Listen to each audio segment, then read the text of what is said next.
Bonjour à tous, je suis avec Elie. On a rencontré Elie il y a quelques jours à Lomé. Là, on est au bois, au village où se trouve justement l'élevage qu'Elie gère. Bonjour Elie. Bonjour, bonjour à tous. Bonjour, donc ça va? Ça va bien. Donc c'était un vrai plaisir. Merci d'abord de nous accueillir dans ton élevage, de nous montrer les structures dont tu disposes. Donc merci encore.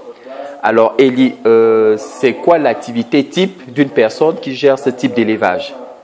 Qu'est-ce que tu fais? Quelles sont les tâches quotidiennes d'une personne lorsqu'on gère? C'est d'abord, on va quand même repréciser, je sais qu'on l'a vu dans la vidéo précédente, c'est quoi comme élevage qu'on a ici?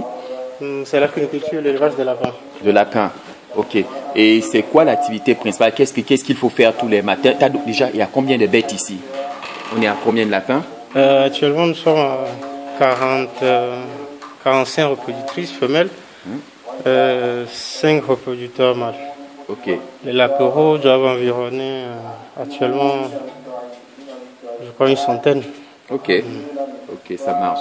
Donc, c'est quoi ton activité principale? Qu'est-ce qu'il faut faire pour entretenir ce type d'élevage? C'est quoi les tâches classiques que l'on fait lorsqu'on a ce type d'élevage? Oui, tous les jours, il faudrait venir leur donner à manger. Ok. Dès que tu viens, il faut nettoyer les abreuvoirs, les mangeoires. Ok. Si éventuellement il y a des crottes au niveau du grillage, il faut nettoyer cela et leur donner à manger. Ok. Enfin, c'est l'activité principale. C'est l'activité principale. Ouais. Ok. Et cela se fait 2 fois par jour en fait. Ok, 2 fois par jour. Ok, c'est pénible? Ou bien ça va, ça se fait? C'est pas pénible. C'est pas pénible. Non, même un gamin peut s'occuper des lapins. Vous avez compris, donc si vous ne faites pas la même chose, on pourrait sous-entendre que vous êtes des gamins. En tout cas, c'est pour montrer que c'est pas une activité très difficile. Il suffit peut-être d'avoir du cœur, de vouloir le faire pour s'en sortir. Et puis Elie nous disait la dernière fois que l'activité se porte très bien, vu qu'il alimente aujourd'hui, tu distribues pas mal de produits sur Lomé, c'est ça? Et ses environs. Donc l'activité se porte très bien. C'est quoi l'objectif à long terme? C'est d'avoir, je ne sais pas comment tu te vois dans l'avenir. Est-ce que tu comptes agrandir ton élevage ou bien te limiter à ce que tu as aujourd'hui? Non, déjà le mois prochain, les reproductrices, on va augmenter. On sera certainement à 50. 50? Oui, parce que la demande est tellement forte dans le milieu, surtout à Lomé, que... Enfin, je vise à arriver au moins à 250 reproductrices avant la fin de l'année. 250. Et ça, on est sûr d'y parvenir. Ouais. Ok, c'était un beau challenge. Ouais. Donc, on va surveiller ça de près. On va appeler les personnes ici sur place pour savoir où en est l'activité d'Elie, s'il tient les jalons qu'il vient de nous annoncer. Oui, Elie, je propose que l'on te suive dans ton activité. On va te suivre. Fais comme si on n'était pas là. Il n'y a pas de souci. Ok, on va suivre l'activité d'Elie. Ok.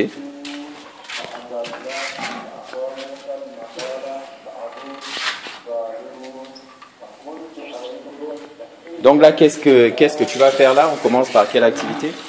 Oui, là, il faut recueillir l'eau dans le récipient, nettoyer les abreuvoirs d'abord, avant de servir l'eau fraîche. S'il y a des produits à adresser, il faut y joindre. C'est-à-dire s'il y a des vitamines ou des antibiotiques à y mettre, donc on ajoute et on distribue l'eau avant la bouffe. Ok, donc on va d'abord donner de l'eau avec tous les éléments que tu viens de nous donner, et puis derrière, ce sera l'heure du repas. Voilà. Ok, pas le repas pour manger les lapins. Les lapins, je tiens à préciser, pour les lapins. Le repas pour les lapins.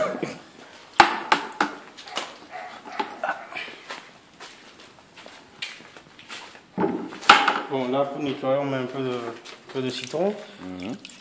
Donc, ça permet de désodoriser un peu les abreuvoirs, parce que des fois, il y a des crottes qui s'y collent. Ok.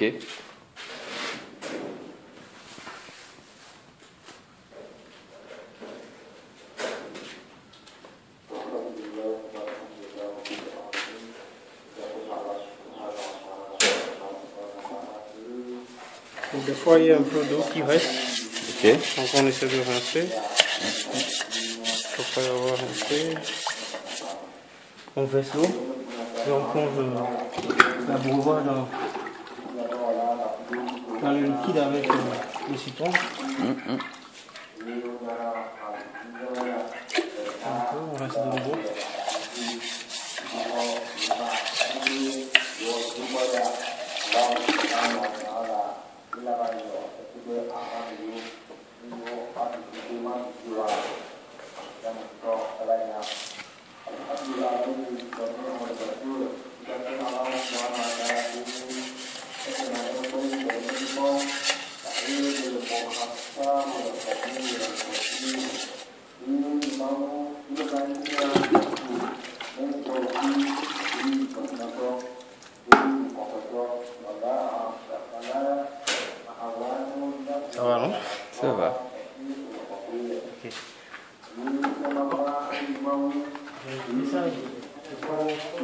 Ok. Donc nous, on va continuer à suivre Eli. C'est vraiment très intéressant et c'est assez impressionnant de voir l'activité qu'il y a ici. Et donc tu nous disais que ça faisait combien de temps que tu as commencé ton activité? Oui, j'ai commencé quand j'étudiais encore à l'école. J'ai commencé quand j'étais au CEG. Ok. Donc ça fait... Non, quand j'étais au lycée, ça fait 6 ans ça. 6 ans. Oui. Mais avant, on était dans l'élevage familial, c'est-à-dire on n'avait pas beaucoup de têtes et puis on produisait juste pour la consommation familiale. Ok. Et finalement, l'envie est venue d'étendre un peu plus cette activité. Oui. Ok. Oui. Ok, c'est super. Donc au final, il paraît que, enfin, je ne sais pas si c'est fondé, les lapins se reproduisent très rapidement. Oui, oui. Ok. Donc, la gestation dure 1 mois. Ok. Mais on peut dire que juste après une mise bas, on peut remettre la femelle à un mâle. Ok. Elle sera encore croisée de nouveau puisque c'est un aliment qui n'a pas besoin de, qui n'a pas de cycle ovulaire. Ok. Donc pratiquement tout le temps qu'elle soit en chaleur ou pas, si elle est montée par un mâle, elle peut tomber. Ok. Oui. Ok. Ben, donc c'est un élément vraiment supplémentaire qui peut permettre d'atteindre un nombre de têtes assez important. Oui, surtout ici en région tropicale où le nombre moyen des lapéraux par femelle, c'est de 6. 6. Oui. Okay. Et il faut noter que la femelle peut mettre peut faire le mise bas, je crois, 5 à 6 fois par an. Ok. Enfin, histoire de ne pas fatiguer la femelle. Ok. On peut allons de ce côté. Histoire de ne pas fatiguer la femelle. On peut la mettre à reproduction 5 à 6 fois par an. Ok. Et donc imaginez 5 à 6 fois, il faut prendre 6 fois 6 fois 6. Ça fait 36. 36 exactement. 36 lapéraux par femelle. Ok. Voilà. Ça peut aller très vite, effectivement. Ouais. Ça peut aller très vite. Bon, là, puisqu'on n'a pas de produits à administrer. Et les Togolais connaissaient déjà de la viande de lapin. C'est une découverte. C'était déjà dans la culture, c'est la consommation de ce type de viande. Ou bien, comment c'est perçu aujourd'hui Oui, ici, au Togo, le lapin ne se consommait pas autant avant.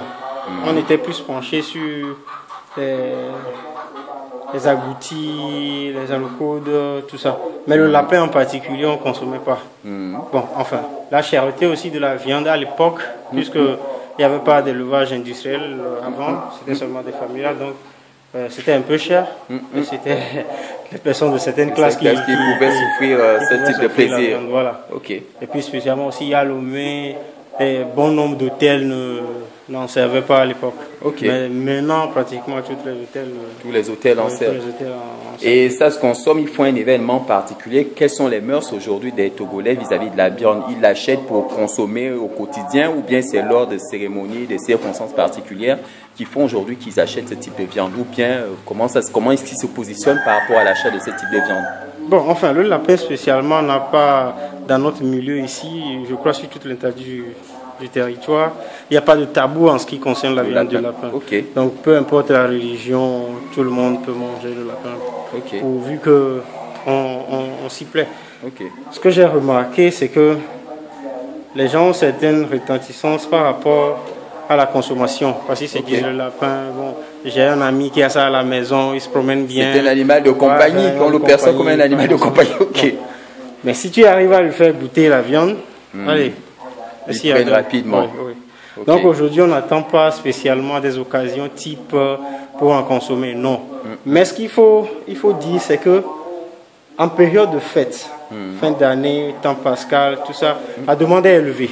Okay. Juste après les fêtes, bon, la demande est en baisse et puis ça reprend. Ça reprend. Et pendant cette période de baisse là, ça nous permet aussi d'avoir d'autres lapéraux qui vont...